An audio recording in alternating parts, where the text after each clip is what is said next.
obrigado pela sua companhia. Alô Amazonas@tvacritica.com.br é o nosso endereço eletrônico e é por esse canal que você também vai se comunicar conosco. Também entra na nossa fanpage, Alô Amazonas, lá no Facebook. Deixa sua foto, deixa o seu vídeo, fique à vontade. Eu tenho ainda as imagens daquele assalto que aconteceu, a tentativa, na verdade, que aconteceu lá na loteria do Carrefour de Flores. Nós divulgamos aqui as imagens para tentar identificar os criminosos e recebi uma ligação do Dr. Orlando Amaral, que é da especializada em roubos, furtos e defraudações. Está dizendo que um desses criminosos já foi identificado e pode ser preso a qualquer momento. Esse daí que está brigando, qual é o nome dele? Chiquitão. Ele é conhecido como Chiquitão, já foi identificado e pode ser preso a qualquer momento. A polícia tenta identificar o outro que fez os disparos. Um funcionário da loteria foi atingido, foi levado para o pronto-socorro, continua na UTI, mas o estado dele é estável. E a gente torce aqui para que ele não tenha maiores problemas, que não tenha sequelas. Daqui a pouco a gente vai trazer a foto do criminoso que já foi identificado pelos investigadores lá da Delegacia de Roubos, Furtos e Defraudações. Mais uma vez, parabéns ao trabalho muito eficiente do pessoal do Dr. Orlando Amaral, que é da especializada em roubos, furtos e defraudações. 2 casas pegaram fogo na tarde de ontem no bairro de Petrópolis, causando enormes prejuízos aos moradores. Móveis, documentos, dinheiro, quase tudo foi perdido. Vem comigo, confira.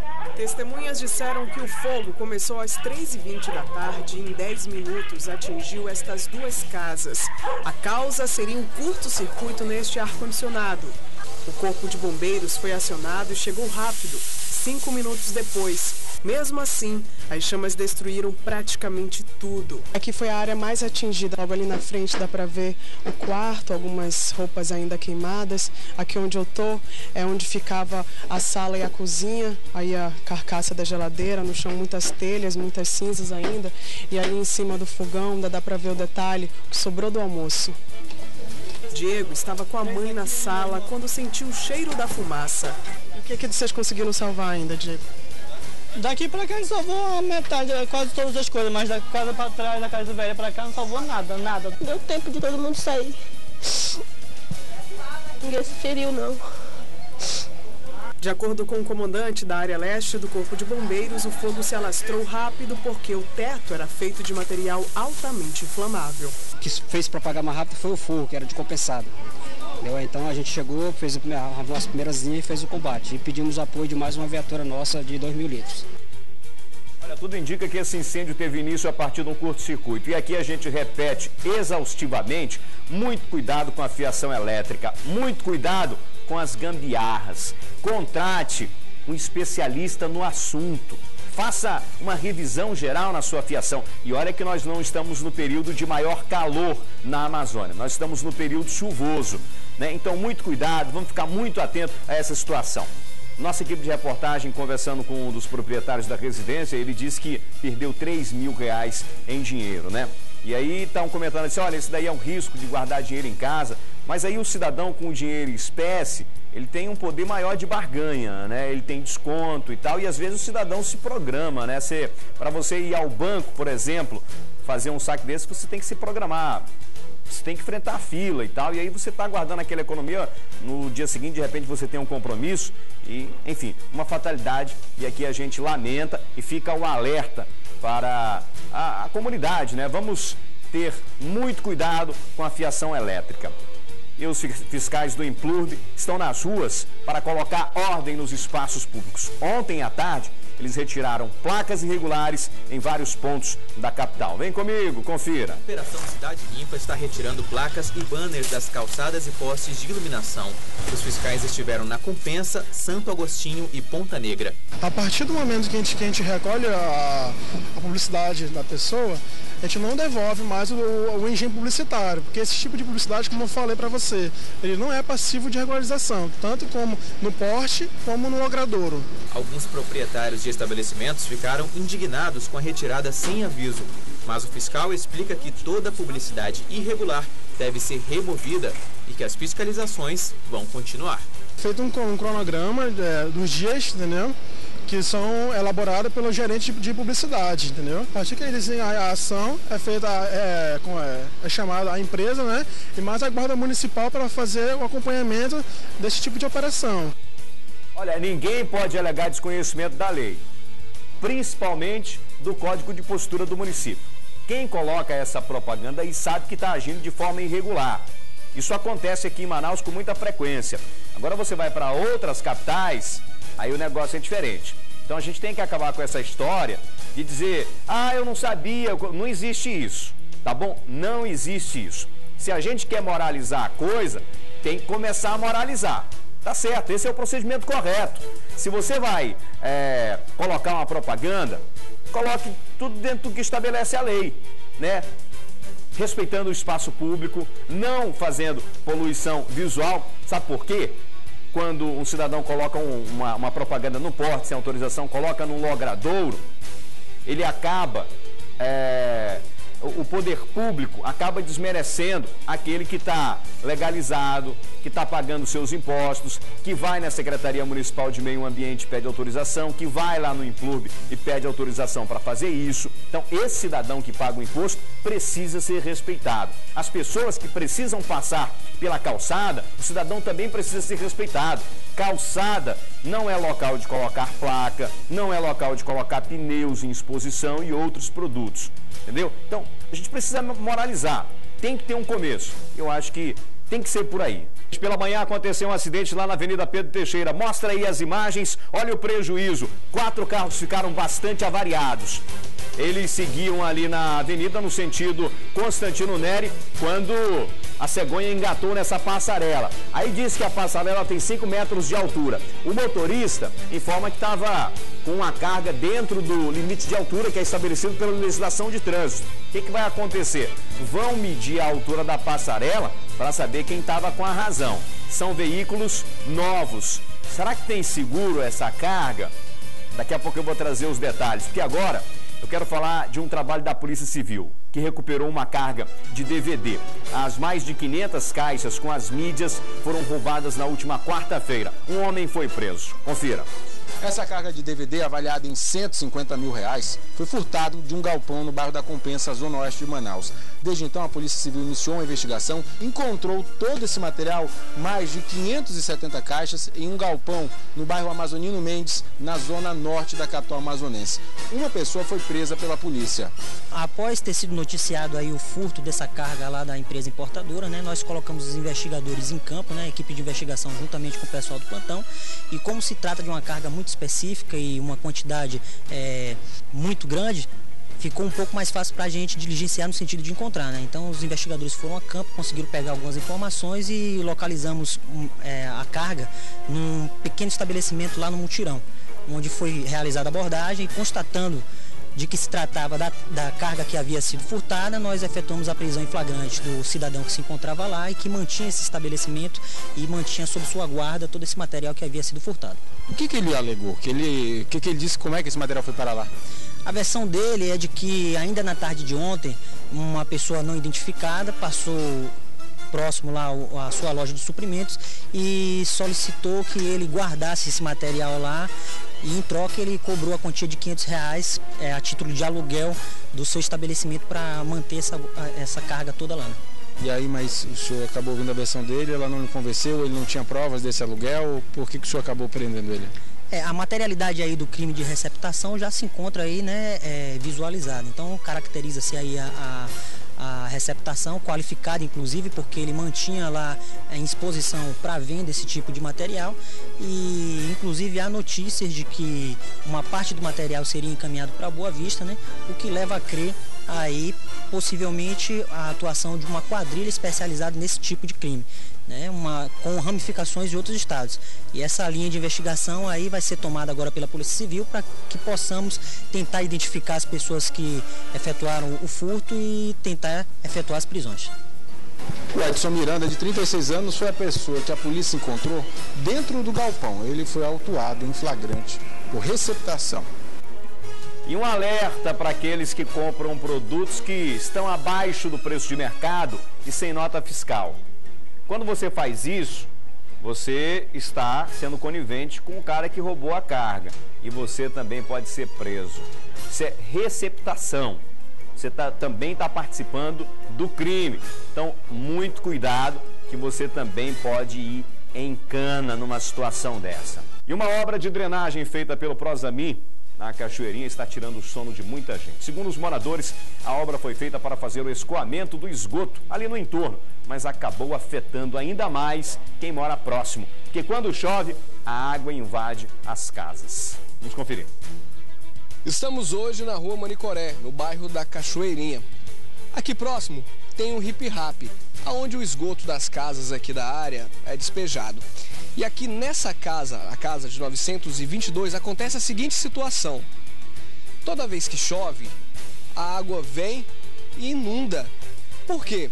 Há mais ou menos 5 anos, o Prosamin fez uma obra, fez um encanamento de drenagem, que era para a água escoar até o seu destino final. Mas não é isso que acontece. Toda vez que chove, a água vem, sobe e alaga. Apesar da estrutura da casa ser desta altura, não impede que a água invada a residência.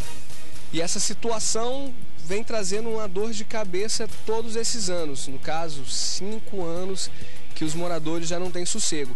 Aquela casa, esta casa, aquela outra, todo esse pedaço sofre com esse problema. E os moradores já não estão aguentando mais.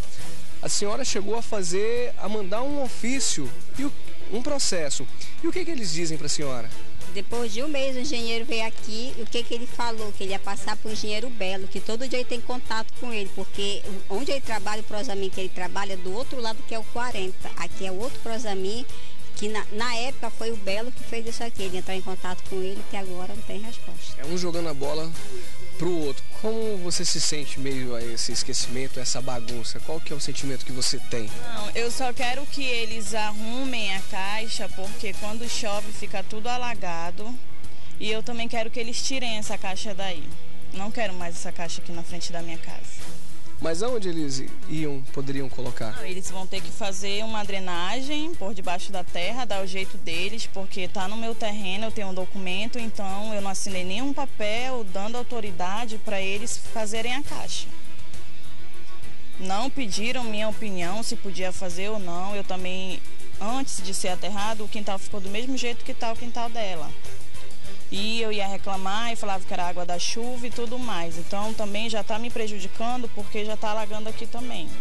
As minhas coisas humildes, tá tudo no tijolo, por cima de tijolo.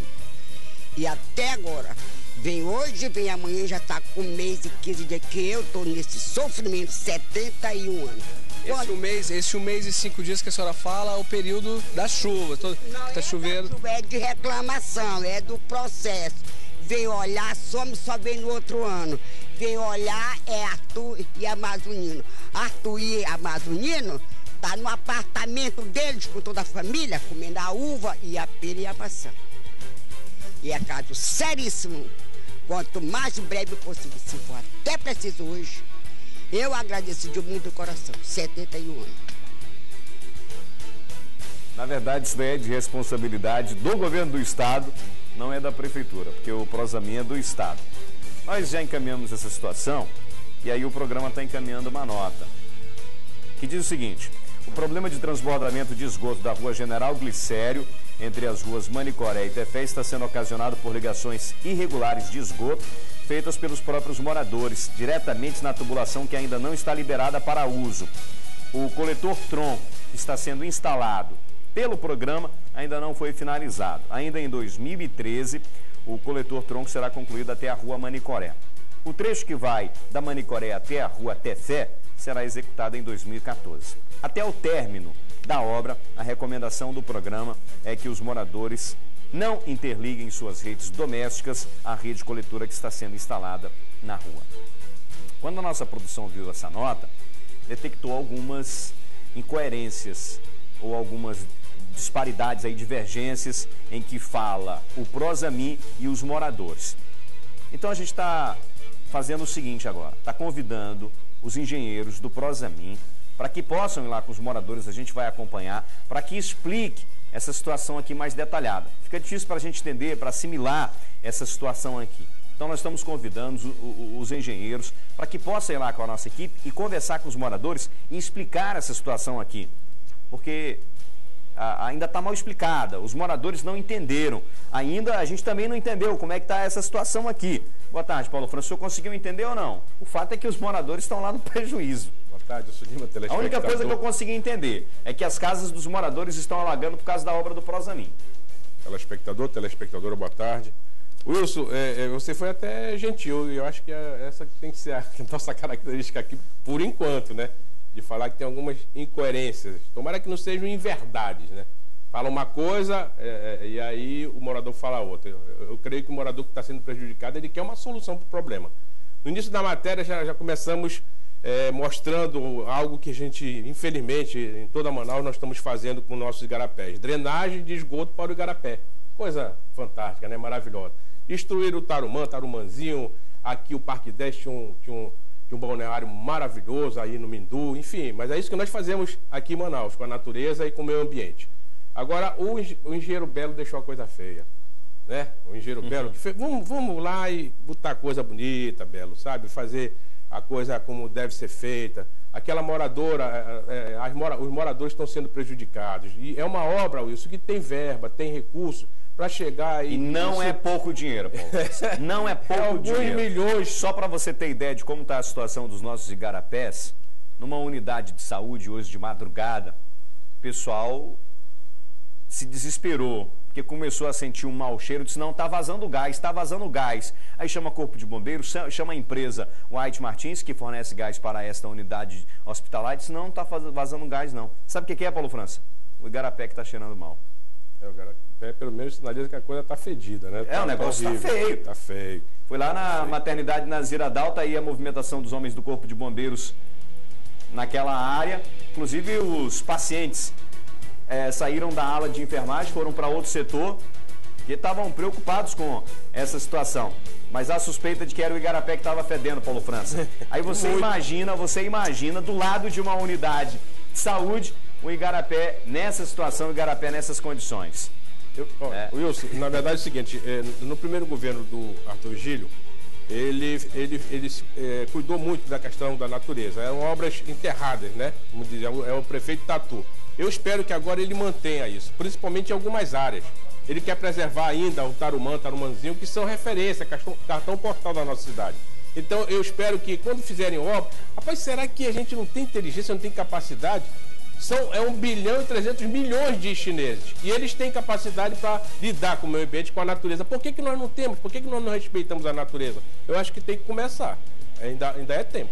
Me dá a imagem do acidente que aconteceu hoje pela manhã lá na Avenida Pedro Teixeira, né? O cidadão estava vindo num carro Cegonha e atingiu a passarela que tem 5 metros de altura. O motorista questiona a altura. Ele diz que o veículo que ele dirigia estava dentro dos limites de altura que são estabelecidos pela legislação de trânsito.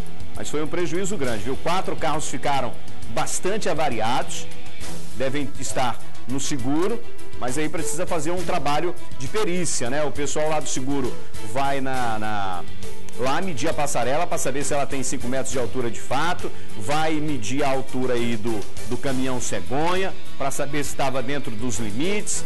O fato é que está aí o prejuízo. Graças a Deus, ninguém ficou ferido com essa situação. E desde segunda-feira, algumas unidades de saúde aqui da capital passaram a funcionar até a noite. A novidade parece que deu certo. Inclusive, eu estava duvidando que pudesse haver gente em quantidade suficiente para fazer o atendimento, né? E tem muitos pacientes que estão já se beneficiando dessa iniciativa aí da Prefeitura. Vamos conferir aqui na tela. Esta é uma das 8 unidades básicas de saúde da capital com horário ampliado. A UBS Leonor Brilhante, na Grande Circular, abre às 7 da manhã e vai até às 9 da noite, quando cerca de 200 pessoas são atendidas. Nós estamos com atendimento de ginecologia, obstetrícia, clínico geral, pediatra, né? Então, assim, todos os serviços, se eu falar para vocês, todos estão sendo procurados, né? Nós montamos uma equipe com acolhimento na nossa unidade, né? Para nenhum um paciente sair sem uma resposta da nossa unidade.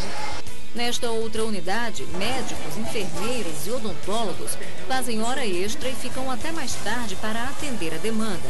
A nossa unidade de saúde está cheia, todos os pacientes não saem daqui sem uma resposta, sem uma satisfação, que é esse o nosso foco principal.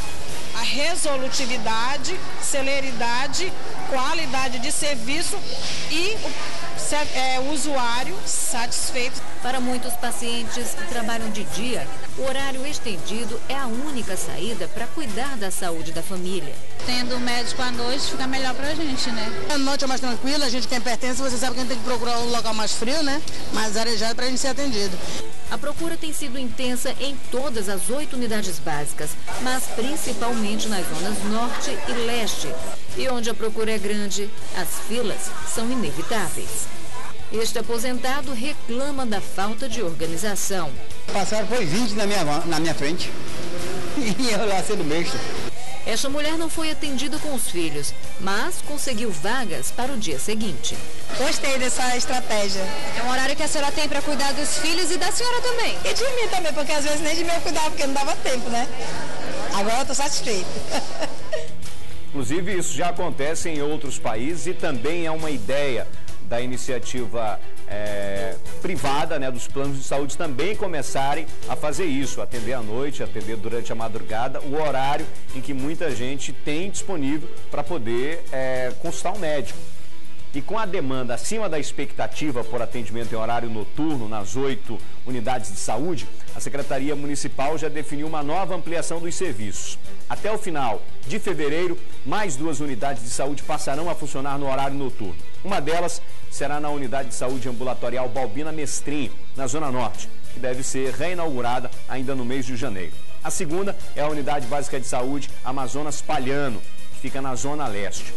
Eu tenho aqui uma arte mostrando as unidades que já estão funcionando nesse novo horário. Então presta atenção. Distrito Leste, unidade Alfredo Campos. Distrito Oeste, Leonor de Freitas e Deodato de Miranda Leão.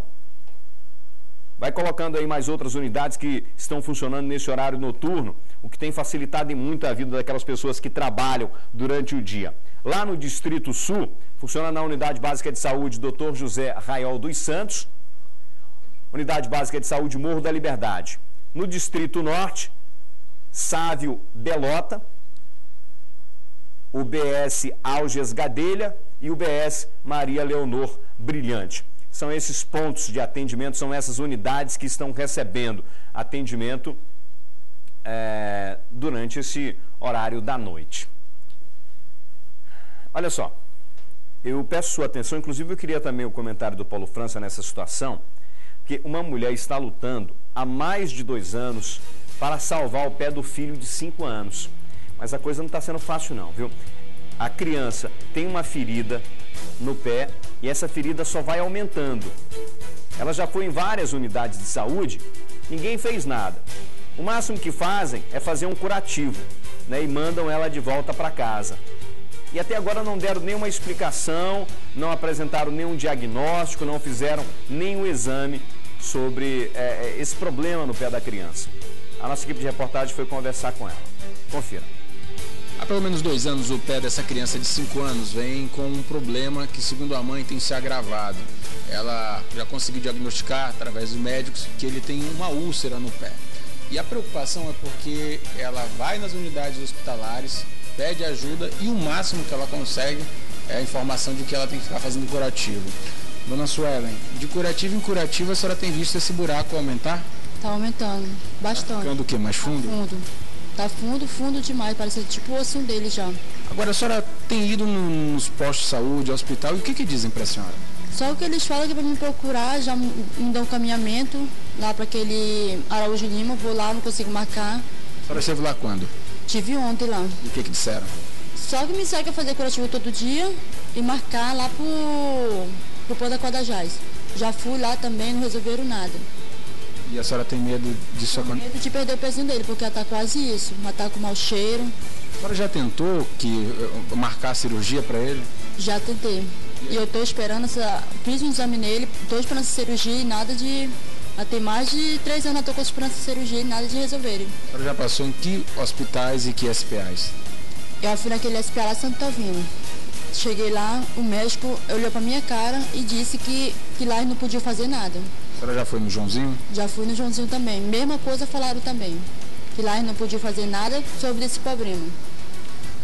A gente agora vai entrar em contato com a Secretaria de Estado de Saúde para saber o que está havendo, por que essa criança ainda não passou por um outro procedimento e também saber se esse procedimento de apenas ficar fazendo curativo é o correto para casos como esse.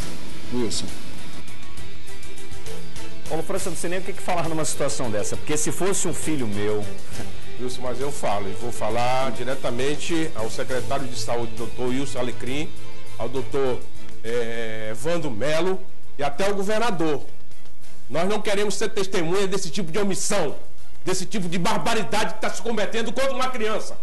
Eu não vou pedir nem pelo amor de Deus, porque eu vou deixar Deus, ele vai atuar firmemente. Mas eu espero que se pare com essa inércia, com essa indiferença, com esse descaso. Uma criança está pedindo socorro. Então o secretário Wilson Alecrim, Evandro Melo, governador do estado, Omar Aziz, vamos fazer alguma coisa, ou ele vai perder o pé. Eu não quero ficar omisso, e nem estou sendo omisso. Eu estou clamando também por uma criança, e por todas as crianças. O ambulatório citado por ela, o Araújo Lima e também a Unidade de Saúde Sávio Belota, são do município, e nós entramos em contato com o governo do estado.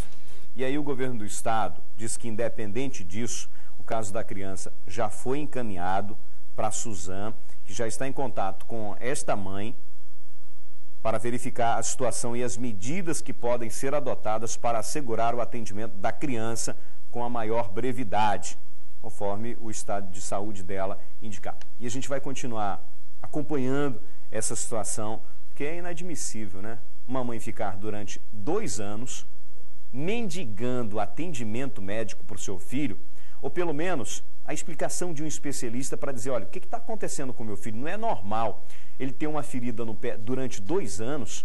E ela foi longe, ela falou de um buraco que só aumenta no pé da criança, e inclusive já está cheirando mal. Né? Durante 2 anos ela teve que procurar a imprensa, passar por todo esse constrangimento, se expor, trazer o filho. Imagine o sofrimento dessa mãe para cima e para baixo com essa criança em busca de atendimento. Ela deu lá a lista de unidade de saúde, tanto da prefeitura e do estado, que ela já foi em busca desse atendimento e ainda não conseguiu. Bora ver se dessa vez a gente ajuda a resolver esse problema aqui com essa mãe. Vamos continuar acompanhando essa situação. E um susto hoje lá na maternidade Nazir Adal. Uma ala foi interditada porque havia suspeita de que gás estava vazando. O corpo de bombeiros foi acionado, houve uma grande movimentação, susto por conta dessa notícia. A empresa de gás também foi ao local, mas parece que o mau cheiro está vindo desse esgoto aí. O negócio está feio por lá, hein? Deve estar... um cheiro forte, né? Tá vindo daí desse igarapé, desse esgoto e tal. Já eu vou trazer os detalhes. No final da madrugada de hoje, uma garota de programa foi encontrada morta no quarto de um hotel no centro comercial. O homem que a acompanhava disse que ela foi vítima de overdose. Ele fugiu do local, mas foi preso. Confira. O Arlindo Simeão Melo, de 27 anos, entrou em um hotel na rua José Clemente durante a madrugada com uma garota de programa, identificada apenas como Lana. Lá, a política do hotel, segundo os proprietários que não quiseram gravar entrevista, todo mundo entra junto e sai junto. No entanto, o recepcionista estranhou quando, por volta de 4h30, o Arlindo deixou o hotel sozinho. Ele interceptou o rapaz e conversou com ele perguntando sobre a garota. Ele disse que ela tinha ficado no quarto. Foi então que o recepcionista pediu que ele retornasse ao quarto junto com a pessoa. Ao chegar no local, quando abriu a porta, o Arlindo saiu correndo. Foi então que o recepcionista encontrou a garota jogada no banheiro e estrangulada. A polícia entrou no circuito e acabou prendendo ele. Por que você matou a mulher, hein, cara?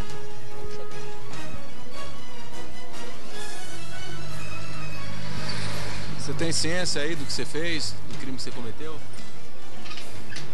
Ela fez alguma coisa pra você matar ela?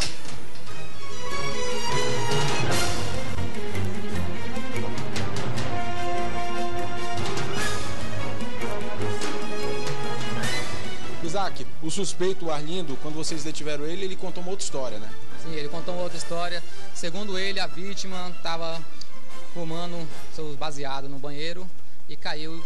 Quando ele chegou lá, ele ficou assustado e tentou fugir. Só que ele não soube explicar por que ela estava com a marca de um cordão de enforcamento no pescoço. Quando vocês detiveram ele, não foi na mesma rua do hotel onde ele estava, né? Não foi na minha rua. Ele empreendeu fuga, populares detiveram ele na 24 de maio e os populares estavam lixando o suspeito na hora que nós chegamos ele para abordagem. E aí, ele já chegou a mudar a versão dele ou ainda sustenta que ela teve uma overdose? Não, ele ainda sustenta que ela tem uma overdose, ele ainda sustenta que é inocente, ele não admite que estrangulou a moça. E no final da madrugada, quer dizer, não é isso que eu vou falar agora não, eu quero falar sobre uma outra situação. Protesto de familiares e amigos de pessoas que morreram vítimas da violência. Eles vão fazer uma passeata lá na Zona Leste. A concentração será a partir das 3 da tarde lá na Bola do Produtor. Márcio Azevedo. O cartaz ele sintetiza um clamor que vai ser expressado durante uma passeata que familiares desse jovem que perdeu a vida ano passado e de outros tantos que, como ele, perderam a vida e até hoje não tiveram seus casos resolvidos, vão às ruas aqui da Zona Leste para justamente pedir justiça pelos casos. E o nome do movimento é Clamor por Justiça. Dona Sônia, o exemplo do seu filho é claro. Até hoje, desde julho do ano passado, não se sabe quem cometeu esse crime e a senhora acredita que tem outros pais de família vivenciando essa mesma dor? Isso é verdade. Tem muitos, porque eu tenho tem gente que entra em contato comigo e fala a mesma coisa, né? E também pelo noticiário que a gente vê, muitas famílias que não tem resultado da polícia de saber, né, os assassinos. Por isso que vocês resolveram se unir? Vamos ganhar a rua e eu peço que a população, toda mãe, todo irmão, todo pai, tio, que perderam seus familiares, se junte a nós para que a impunidade não impere mais no nosso estado. Dona Sônia, e quem quiser fazer parte desse movimento tem que ir para onde e a partir de que horas? A concentração vai ser aqui na Bola do Produtor, a partir das 3h30 já tem que estar aqui, né? Para 4 horas sair daqui, da concentração. E aí vocês vão até onde? Nós vamos aqui direto pela Rua Itaúba e vamos percorrer os bairros aqui da Zona Leste.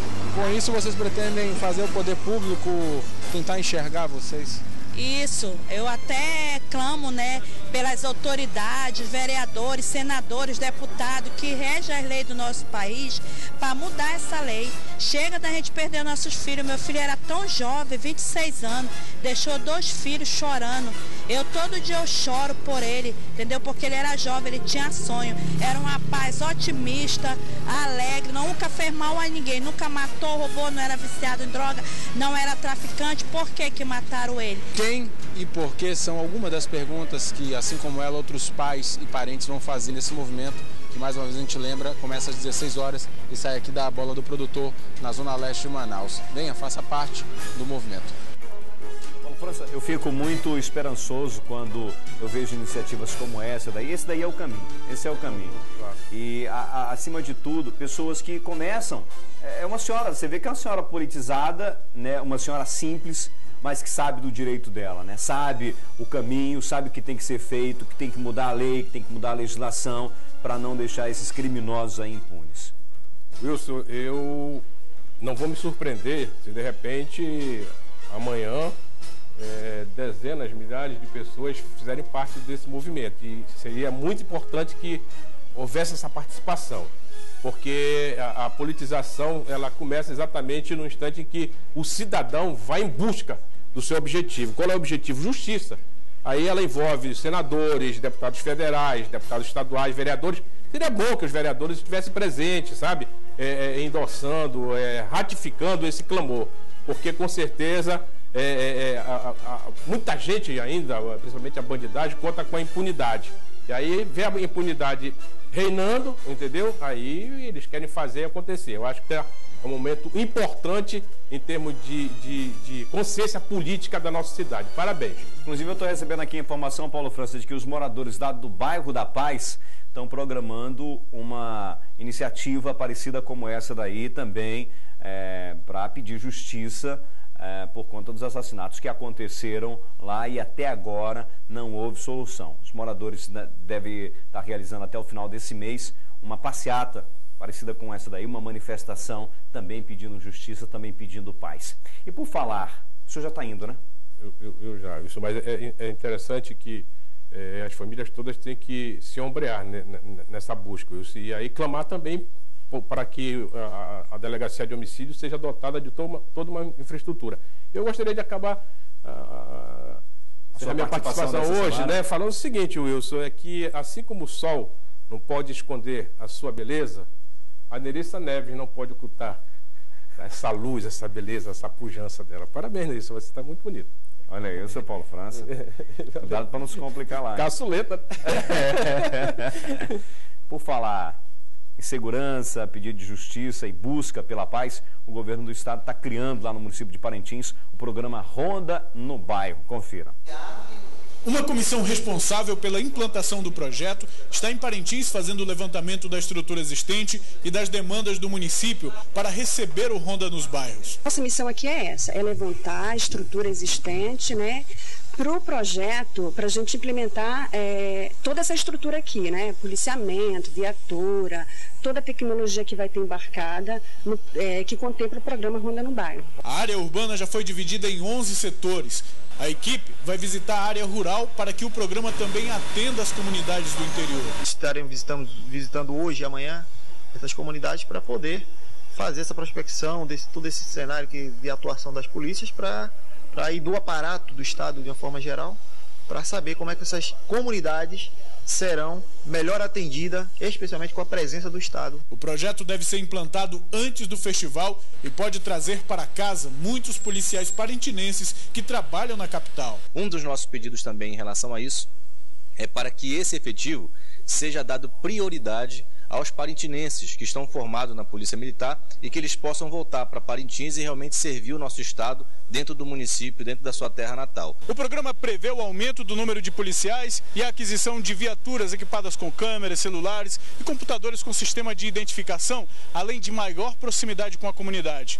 Essa política de segurança já reduziu em mais de 26% o índice de criminalidade na capital do Estado. Com a chegada do Ronda no Bairro, a gente vai ganhar efetivo, viaturas novas e com tecnologia de ponta, né, materiais e equipamentos de primeira, materiais novos, armas novas, a taser, a pistola que dispara a carga elétrica também. Agora, o grande sucesso do Ronda no Bairro se deve também ao fato da população participar.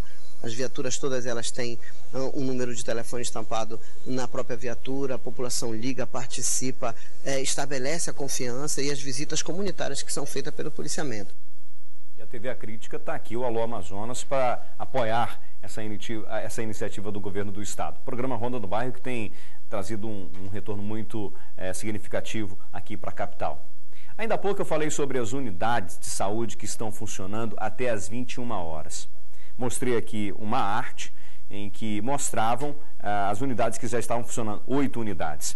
E aí um líder comunitário, que é lá da Zona Leste de Manaus, meu amigo Adson, está só fazendo uma correção dizendo que a unidade Leonor Brilhante é na Zona Leste e não na Zona Norte. Só para fazer aqui a correção. Muito obrigado, viu, Adson, pela sua observação. E na madrugada de hoje, um alarme falso sobre um vazamento de gás deixou muita gente assustada. Fecharam a ala da enfermagem e transferiram os pacientes para uma outra área. O Corpo de Bombeiros foi ao local, a empresa que fornece o gás para essa maternidade também foi até lá. E tudo indica que o mau cheiro está vindo, sabe de onde? Vem comigo, confia. Ontem à noite, funcionários aqui da maternidade Dona Nazira Dal, localizada na zona norte da cidade, sentiram um cheiro estranho na ala de enfermagem, supostamente gás. Houve deslocamento de pacientes de uma ala para outra. O Corpo de Bombeiros já esteve aqui no local para averiguar a situação, para saber se havia ou não vazamento de gás. Depois de 2 horas de trabalho, o capitão responsável pela operação falou com a nossa equipe. Utilizamos um aparelho chamado detector de gases e não foi verificado concentração de nenhum tipo de gás que seja nocivo para a saúde. A enfermaria ela permanece isolada, nós verificamos as salas ao lado, não há concentração de odor. Então pode ser um motivo diverso, pode ser um refluxo de gás da própria canalização de esgoto, Pode ser um ar-condicionado que esteja precisando de manutenção, esteja vazando gás. A empresa White Martins já esteve aqui conosco, a Afogás e também o Corpo de Bombeiros. Diante disso, a nossa situação agora é levar conhecimento da Secretaria e pedir uma avaliação da CEINF, por exemplo, para poder analisar, né, a questão dos esgotos, etc., que dá essa sensação de desconforto. E no início da manhã de hoje, uma carreta que transportava carros bateu numa passarela na Avenida Pedro Teixeira. Ninguém se feriu e também não houve tantos transtornos no trânsito, mas aí 4 carros 0 km ficaram avariados. Confira. O acidente aconteceu por volta das 6 horas da manhã aqui na Avenida Pedro Teixeira, no Dom Pedro. Essa cegonha trafegava no sentido Constantino Neri quando colidiu com a passarela, que tem altura de 5 metros. Ninguém se machucou, a não ser o prejuízo material. Pelo menos 4 carros foram totalmente danificados. Veja a situação como ficou aqueles 2 veículos lá em cima. Situação aqui do trânsito no local, no momento, não é tão complicado. Os agentes Manaus Trânsito colocaram os cones, o trânsito está afunilando aqui, passando por uma via. A gente vai conversar com o motorista porque, segundo o agente de trânsito que não quis gravar a entrevista, ele está questionando a altura da passarela. Segundo ele, a carga estava dentro da altura permitida. Agora ele vai querer que seja medido para ver se realmente a passarela possui os 5 metros. A gente anda com a altura normal, como a gente anda Rio, São Paulo, a altura normal. E não anda com excesso de altura. E aí a primeira vez que isso acontece? A primeira vez, né? E aí a ordem do seguro, o que foi? A ordem da empresa que é para medir tudo que os carros assegurados. Pedir o laudo de tudo, né? Medir a altura da passarela. Você se surpreendeu ao passar aí? Eu vi a altura 5 metros, como a gente anda normal. Passei, foi o que aconteceu. Esse carro vocês iam para onde? Boa Vista, estou vindo de Natal. Ah, vindo de Natal? Pra Boa Vista, é. Dormi ali na Sanave, que eu vim embarcado. Saí agora de manhã. Só foi sair e acontecer isso. Alguém vai ter que desembolsar aí no mínimo por baixo R$100 mil. E um homem invadiu uma drogaria no bairro da Cachoeirinha, fingiu estar armado, né? Colocou a mão aqui por baixo e disse assim, olha, é um assalto. Mas ele não foi muito longe não, porque a polícia o encontrou numa boca de fumo. Confira. O Leonardo Arraes Lopes tem 21 anos e é viciado em droga. Para manter o vício, durante a noite, ele foi à drogaria Angélica, que fica bem ao lado do terminal da Cachoeirinha. Com uma mochila, ele entrou, colocou a mão por dentro da mochila e fez a menção que estava armado. Rendeu os funcionários e obrigou eles a passar toda a renda da noite, cerca de R$450. Antes de sair, o Leonardo colocou todo mundo dentro do banheiro e fugiu. O balconista conseguiu sair rapidamente e acionou a polícia. As viaturas fizeram patrulhamento na área e uma equipe da 2ª SICOM estava patrulhando o bairro Colônia Oliveira Machado, quando, em uma boca de fumo, avistou um suspeito com as mesmas características da pessoa que havia assaltado a drogaria. Fizeram a abordagem, levaram o Leonardo, até as vítimas, que não tiveram dúvida e reconheceram ele. Resultado, o Leonardo, primeiro, foi para o exame de corpo de delito, porque chegou a apanhar das vítimas. Depois foi trazido aqui para o 1º Distrito Integrado de Polícia, onde foi autuado em flagrante pelo crime de roubo. Foi na drogaria pegar dinheiro para comprar droga. A polícia prendeu ainda há pouco a família do tráfico. A mãe e os 3 filhos participavam do comércio ilegal. Com eles foram apreendidos mais de 3 quilos de droga. A boca está bem abastecida, né? Confira. Aproximadamente 3 quilos de droga. Nós temos pasta à base de cocaína, maconha aqui nesses tabletezinhos e também cocaína, além de material para misturar o bicarbonato, isso aqui, solução de bateria, que a polícia encontrou na rua 53, no bairro Amazonino Mendes, depois de passar 2 meses investigando essa turma que está presa. Na verdade, tudo começou a partir de uma ligação para o Disque Denúncia. E aí os policiais foram até o local e descobriram que lá tudo era comandado por essa mulher que está de costa. Ela é a Elisa Maria Alba Carvalho, de 47 anos. O marido dela já foi preso. Por que vocês estão rindo? Saiu alguma coisa engraçada aqui, Elisa? Engraçado, elas estão rindo, mas talvez não tenham uma noção de como vai ser na cadeia. Ou tenham, porque um dos parentes dela já está preso há algum tempo, inclusive foi preso pelos policiais daqui da área. E aí os policiais foram cumprir o mandado de prisão e encontraram na residência A Elisa Maria Albuquerque Carvalho, essa senhora de 47 anos, a filha dela, a Heloísa Carvalho Damasceno, de 25 anos, ali, o filho dela também, o Luiz Felipe Carvalho Damasceno, de 18 anos, e o rapazinho aqui de cabelo vermelho é o Abraão Guimarães, de 20 anos. Todos trazidos aqui para a delegacia, autuados em flagrante. O marido dela foi preso também em tráfico, né? E ela, se vendo na situação de continuar, se meteu no tráfico, né? Continuando vendendo droga e ainda mais usava dos filhos menores para embalar e vender droga. É o seguinte, ela assumiu o comando da Boca depois que o marido, também envolvido com o tráfico de drogas, foi preso. Pode deixar aí a imagem desse pessoal que foi preso pelos policiais, foram levados lá para o 27º Distrito Integrado de Polícia. Muito obrigado ao delegado, que também tem sempre colaborado com o programa Alô Amazonas para trazer essas informações e alertar a sociedade. Está aí todo o material que foi apreendido nessa residência. Cartão do Bolsa, ainda recebi a Bolsa Família. A família toda, né, envolvida com a história do tráfico. Foi lá no bairro Amazonino Mendes, no início da manhã de hoje. E agora pela manhã houve um princípio de tumulto no IPAT. A suspensão das visitas seria um dos motivos para a confusão. Márcio Azevedo tem os detalhes aqui na tela. Segundo uma fonte aqui de dentro da unidade prisional, a confusão teria começado no horário que os presos desceram para tomar o café. Primeira situação que foi colocada foi que eles continuam indo ao banho de sol e fazendo as refeições algemados. Mas os presos reclamaram mesmo foi da qualidade do café. Se recusaram a tomá-lo e retornaram para as celas. O outro problema começou aqui na área externa. Os familiares vieram até o local, pois hoje é dia de visita dos presos do Raio C. No entanto, ao chegar, encontraram familiares de detentos que estão presos no Raio A. E aí não havia informação de quem iria estar autorizado a visitá-los. O novo diretor da unidade, o senhor Carlos Eduardo, chegou e aí liberou a entrada de todos os familiares que ainda estão lá dentro, só que não foi definido quem vai visitar quem, se são os familiares do Raio A ou do Raio C. Sexta-feira, segundo o cronograma aqui da unidade prisional, a visita funciona para os familiares dos detentos que estão naquele raio, ali o Raio C.